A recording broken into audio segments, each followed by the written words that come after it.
Hello and welcome to Benji's Food Corner. Recently I've been really into Fortnite, and what better way to incorporate it into my channel than to make a Fortnite shield potion. I've always wondered what it tastes like.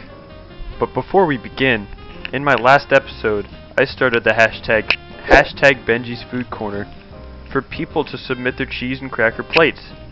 Unfortunately, nobody participated. First, I filled up a glass of my choice.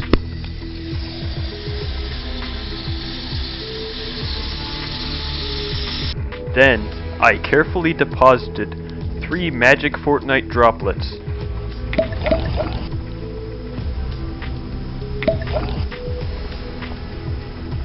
Now the only thing left to do is stir.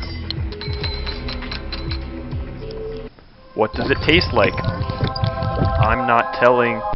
Thank you for watching this Fortnite video. I hope you enjoyed. Drop a like and also subscribe. Goodbye.